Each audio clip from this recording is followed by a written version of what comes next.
Good afternoon to you all. Today we will start with chapter 2 matter, nature and its behavior. Clear? तो सबसे पहले अपन देखेंगे कि ये जो मैटर है वो होता क्या है. ठीक है, तो यहाँ से first line first paragraph read करते हैं. Are there any similarities between light and iron nail, sound of dholak, chairs and tables, smiles, steam, etc.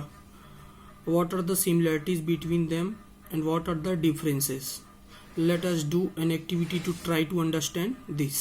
ठीक, तो यहाँ से अपने को देखना है ये ढोलक है, चेयर है, टेबल है, स्माइल्स है ना, साउंड ऑफ ढोलक है एंड लाइट है. ये सब सिमिलर चीज़ें हैं या फिर इनमें कुछ डिफरेंसेस है. ठीक है, तो यहाँ से देखिए ये एक एक्टिविटी दिया गया है. इस एक्टिविटी में यहाँ पे क्या किया गया है, एक कंटेनर जिसमें वाटर लिया गया है, फिर उसके बाद एक दूसरा बीकर लिया गया है. ठीक है, एक खाली बीकर लिया गया है, उस बीकर को इन्वर्ट करके इसमें रख दिया गया है. ठीक है, अब यहाँ से देखने से क्या पता चलता है, ये जो इन्वर्टेड बीकर है उसके अंदर ये कंटेनर का वाटर नहीं जा पाता. क्यों नहीं जा पाता? क्योंकि ऑलरेडी यहाँ पे क्या है, ये इसका एक तो कवर है. ठीक है, किसका कवर, ये पूरा ग्लास का कवर दिख रहा है. ठीक, उसके बाद अंदर क्या है, एयर है. तो ऑलरेडी एयर भी है और साथ ही साथ ये जो वाटर है उसको ये जो ग्लास का कवर है वो जाने नहीं दे रही है. ठीक है, मतलब ऑलरेडी पहले से ही यहाँ पे एयर प्रेजेंट है और ग्लास का कवर है, इसलिए जो वाटर है इसके अंदर एंटर नहीं कर पा रही. ठीक, अब अपन क्या काम करते हैं, एक लेजर लाइट लेते हैं. ठीक है, लेजर लाइट आप सभी लोगों ने देखा होगा. उस लेजर बीम को अपन यहाँ पे ले जाते हैं तो क्या होगा, ये जो लेजर बीम है यहाँ से क्रॉस कर जाता है. मतलब ये जो बीम है यहाँ से ऐसे एंटर कर जाता है और ये ऐसा बाहर निकल जाता है. ठीक है, तो देखिए जब यहाँ से हमने वाटर लिया था तो ये वाटर इसके अंदर नहीं जा पा रही थी, लेकिन ये जो टॉर्च का, लेजर टॉर्च का जो बीम है, लाइट का बीम है, वो ऐसे क्रॉस कर जा रही थी. तो ऐसा क्या चीज़ है, पहले तो ये जो वाटर था वो नहीं जा पा रही थी, फिर ये जो लाइट का जो बीम है वो जा रही है आसानी से. ठीक है, तो ऐसा क्या चीज़ है जो वाटर नहीं जा पा रही है और ये जो लेज़र बीम है वो जा पा रही है. तो यहाँ से कंक्लूजन क्या मिलता है कि जो वाटर है उसका अपना एक मास होता है और वो एक स्पेस कवर करता है. ठीक है, एक स्पेस कवर करते हैं, पर्टिकुलर स्पेस को. ठीक है, मास के अकॉर्डिंग. तो वो ऑलरेडी यहाँ पे एयर है तो एयर भी स्पेस कवर करता है, तो इसके स्पेस पे ये जो वाटर है वो नहीं जा पाता. ठीक उसी तरीके से जो लेजर बीम है, लेजर लाइट का जो बीम है, वो कोई भी स्पेस कवर नहीं करता. ठीक है, उसको किसी भी स्पेस की जरूरत नहीं पड़ती. तो ये ऑलरेडी यहाँ से देखा जाए तो आसानी से जा सकते हैं, क्योंकि इसको जाने के लिए किसी भी स्पेस की जरूरत नहीं है. या फिर बोल सकते हैं जो लेजर लाइट है वो कोई भी स्पेस कवर नहीं करता और इसका कोई भी मास नहीं होता. तो ये डिफरेंसेस है. तो अपन मैटर को कैसे डिफाइन करेंगे, कोई भी चीजें जो स्पेस कवर करती है और जिसका एक पर्टिकुलर मास होता है उसको अपन क्या बोलते हैं, मैटर. ठीक, देखो लिखा है यहाँ पे एक line, anything that occupies space and has mass is called matter. आई बात समझ में? अब ठीक उसी तरीके से ये जो साउंड है, ठीक है, तो ढोलक का जो साउंड है वो भी कोई स्पेस कवर नहीं करता. ठीक है, तो वो भी मैटर नहीं है. स्माइल, ठीक है, अपन जो स्माइल करते हैं उसके लिए कोई स्पेस की जरूरत पड़ती है क्या, या फिर उसका कोई मास होता है क्या, कि हमने ज्यादा स्माइल किया तो ज्यादा हैवी हो गया, कम स्माइल किया तो कम हैवी हो गया, ऐसा कुछ तो नहीं रहता. ठीक है, मतलब उसको तौल नहीं सकते. आई बात समझ में? लेजर जो बीम जा रही है उसको अपन तौल सकते हैं क्या, उसका मास को मेजर कर सकते हैं क्या? नहीं, क्योंकि वो मैटर नहीं है. स्माइल को अपन तौल सकते हैं क्या? नहीं, क्योंकि वो मैटर नहीं है. ठीक है, साउंड जो है उसको अपन मेजर कर सकते हैं क्या, मतलब तौल सकते हैं क्या. मेजर तो करने का दूसरा तरीका है, लेकिन तौल सकते हैं क्या, उसका मास होता है क्या? नहीं, तो ये मैटर नहीं है. चेयर है, उसको चेयर को अपन तौल सकते हैं. ठीक है, उसका मास होता है. टेबल, उसका भी मास होता है, उसको तौल सकते हैं. आयरन नेल है, उसको भी अपन तौल सकते हैं, उसका भी एक मास होता है. तो ये सब क्या है, मैटर. तो मैटर को डिफाइन करने का तरीका क्या है? Anything that occupies space and has mass is called matter. ठीक है, जो भी एक पर्टिकुलर स्पेस को कवर करता है और जिसका एक पर्टिकुलर मास होता है, चाहे वो मास कम हो या फिर ज्यादा हो, उसको अपन क्या बोलेंगे? मैटर। आई बात समझ में? तो ये था मैटर। अब यहाँ पे दिया गया है, now can you tell among air, water and light which can be called matter. आप लोग बताएंगे इसको। अब अपन देखते हैं क्या conservation of matter. Conservation of matter में अपन क्या देंगे? जैसे अपन कैंडल जलाते हैं, ठीक है, कैंडल जलाते हैं तो कैंडल जलाने के बाद कुछ देर बाद वो कंप्लीटली बर्न हो जाता है। ठीक है, अब कंप्लीटली बर्न होने के बाद उसका कोई भी पोर्शन नहीं बचता, तो अपन सोचते हैं कि क्या कैंडल को जलाने से वो कैंडल पूरी तरह से गायब हो गया या फिर खत्म हो गया।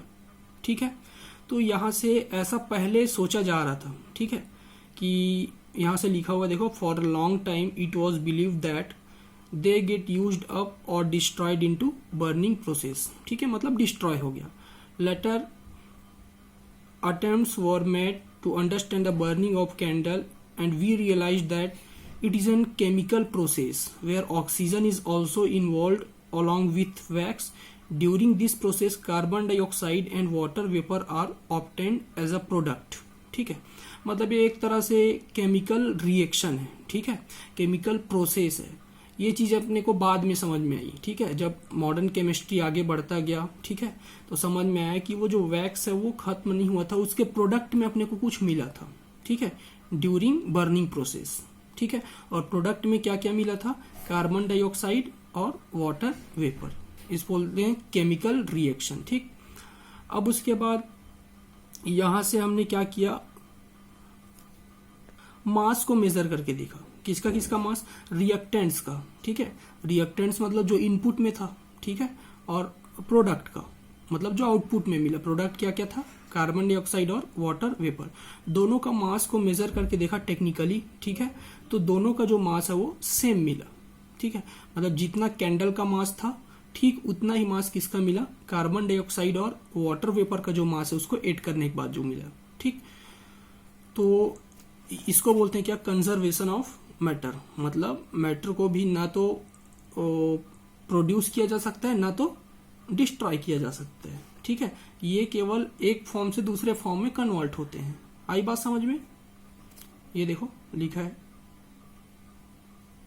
ये इसको बोलते हैं केमिकल रिएक्शन, है ना। अब यहां से एक एक्सपेरिमेंट दिया है छोटा सा, ट्राई दिस टू, है ना। यहाँ पे अपन क्या काम करेंगे? एक छोटा सा जो इंजेक्शन बॉटल आता है उसको लेंगे। ठीक है, आप सभी लोग देखे होंगे इसको, एक रबर बैंड लगा हुआ रहता है। फिर उसके बाद एक इंजेक्शन लेंगे। उस इंजेक्शन में अपन क्या लेंगे? Lemon juice. ठीक है, उसको फिलअप करके पहले से रखे रहेंगे। और इसमें क्या लेंगे? जो बॉटल है उसमें वार्म मिल्क, ये जैसे कि दिया है। अब उसके बाद क्या करेंगे? थोड़ी देर बाद इसको प्रेस करेंगे। ठीक है, तो प्रेस करने के बाद क्या होगा? ये जो लेमन जूस है उस पे नीचे आ जाएगा। ठीक है, और किसके साथ मिक्स हो जाएगा? वार्म मिल्क के साथ। अब जब दोनों रिएक्ट करेंगे तो आप सभी को पता है कि जो मिल्क है वो किस में कन्वर्ट हो जाएगा? कर्ड में। ठीक है, तो यहां से उसका जो स्ट्रक्चर है वो कुछ चेंज हो जाएगा। आई बात समझ में? ये ऐसा कुछ। तो अपन अब क्या काम करके देखते हैं? यहां से पहले से मेजर करके रखे रहते हैं। किसको? ये जो लेमन जूस है और वो वार्म मिल्क है उसको, दोनों का जो मास है उसको पहले से मेजर करके रखे रहते हैं। ठीक है, अब उसके बाद जब ये इसको ड्रॉप आउट किए, तो ड्रॉप आउट करने के बाद फिर जो भी अपने को प्रोडक्ट मिला, कर्ड मिला, कर्ड बन गया। तो कर्ड का जो मास है वो मेजर करके देखा, तो उसका जो मास है वो एग्जैक्ट उतना ही था जितना lemon juice plus warm milk का था। आई बात समझ में? तो ये कंजर्वेशन ऑफ मैटर को सेटिस्फाई करता है। कैसे? पहले जितना मास था उतना ही अभी भी है। अभी मास ऑफ रिएक्टेंट्स, रिएक्टेंट्स में कौन कौन आएंगे? Lemon juice plus warm milk. और प्रोडक्ट में क्या आएगा? कर्ड। ठीक है, या फिर बोल सकते हैं matter made from milk and lemon juice. आई बात समझ में?